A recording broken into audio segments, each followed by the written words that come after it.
So I have a little bit of a problem. I'm over here watching people sim race, like Matt Malone here.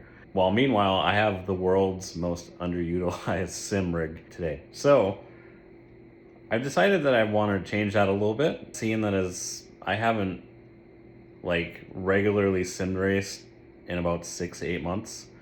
So what I want to do is I want to get back into regularly sim racing again and utilizing my setup. But also too, I have this YouTube channel that I've started 17 or so years ago. So, and it's kind of been about random uploads of sim racing stuff. So I figured might as well just start regularly recording videos and just kind of documenting my journey back to falling back in love with sim racing. So with that said, to kind of start out, I just kind of want to go over because I'm laughing because my sim rig is in my little office nook area, and it is quite a mess right now. So what I wanted to do today is just kind of go over the equipment that I have, just to kind of show you what I'm starting back out with. Which, spoiler, it's excessive. Some things are excessive, and then you'll understand why it's ridiculous that I've been ignoring the setup for this long, and also to kind of show the state of the room as it is today, so that over the course of my YouTube journey, we can, you know, see how that room evolves. So without further ado, let's get to the room and let's see what we got. And here it is. As you can see, it's quite a mess, pretty dusty, and just a whole lot of shit. In addition to the sim rig itself, we have my cat Porsche. Hi Porsche. And then I'm also into 3D printing, so I have a lot of 3D printed stuff over there, which I also have some 3D printed stuff on the rig as well that I'll kind of cover. But yeah, so this is what we are working with right now. It is a pretty small room, but it fits the rig and pretty much nothing else of size really. So just a whole lot of shit.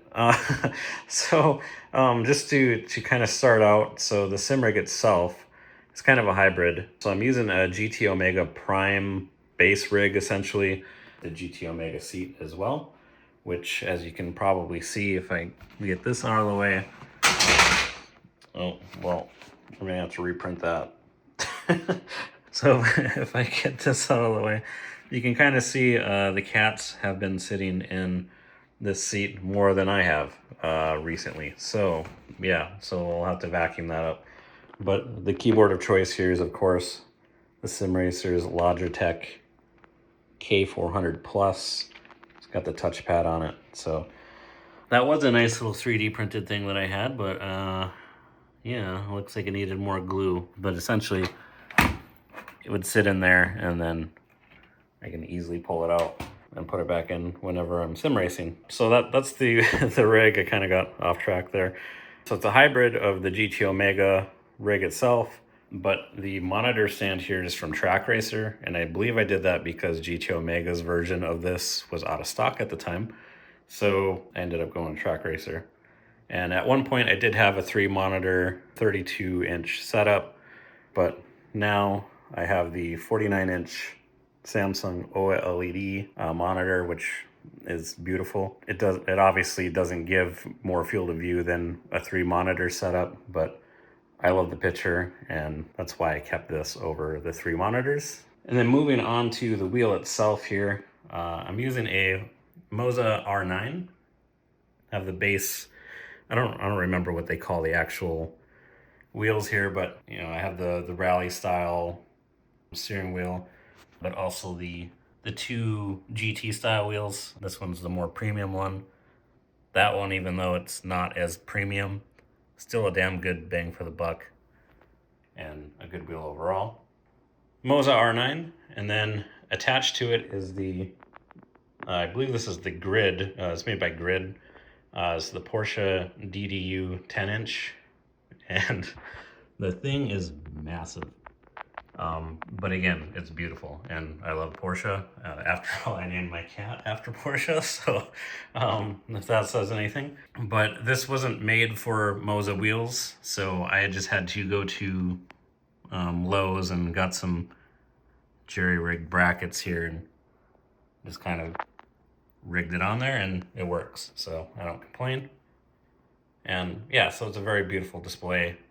This is this would be, well, apart from the monitor being one of the excessive pieces I talked about, this is definitely excessive. And I'm still trying to decide if I'm going to use this when I restart sim racing, and I'll probably talk about the pros and cons of something like this in a later video. So moving on from there, I have the Moza Sequential style shifter.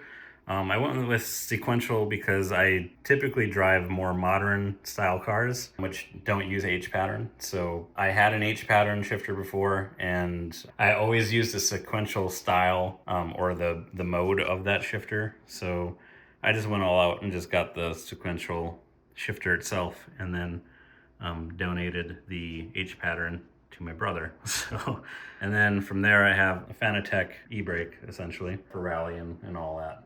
And behind that, we got a whole spaghetti of wires that I may have to figure out. And by may have to, I mean I have to figure out. So, and then that's all connected to my computer, which I am neglecting the specs on right now. So maybe that'll be a future video if you're interested in knowing what computer I'm running on this. Yeah, so that's the bulk of it for the pedals.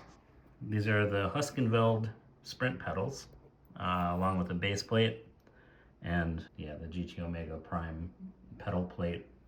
So this is the sim rig though. I'm trying to think of what else. Some of the 3D printed parts. So the keyboard holder, like I said, that'll have to be repaired now. I have a 3D printed cup holder and also a wheel. It's funny, I'm not even using this, but basically a wheel holder, so I can go ahead and take this for example. It's got cat hair and dust in it, but basically I can take the wheel, pop it on there, and boom, there we go. I was like, it's not fully attached yet. There we go. Now it's actually on there, and then yeah, so I can grab that whenever I need it. I have some Fanatic wheels too as well. The WRC wheel is officially retired because I did have a Fanatic wheelbase before. Really, the only thing I'm keeping is the NASCAR style wheel, just because of the massive diameter and, as you can see again, cat hair. But I have the Moza mount connected to it, so this used to have buttons, and so of course those won't work with non-Fanatic stuff. So I had to get rid of those. But yeah. Just tossing the shit around. So yeah, that's kind of the bulk of the sim racing stuff. I also have a Turtle Beach flight sim yoke that I got for the release of the latest Microsoft flight sim. That was a disappointment, so that's probably going to collect dust for a while. And then just an assortment of shit. So, and that's basically it for the equipment side, as well as the situation of the room. So if you're interested in following along with this journey to see where it goes, I'm not quite sure myself, so it'll be interesting. I'm sure you know how to use YouTube, so do the things. Also too, if you have any questions or want to know anything about any of the equipment that I do have, let me know below. And also, if this is not the most underutilized sim rig that you've ever seen, I'd be interested to know what's worse. So let me know down below. I'd love to check it out. So that's going to be all for now, and I'll see you in the next one.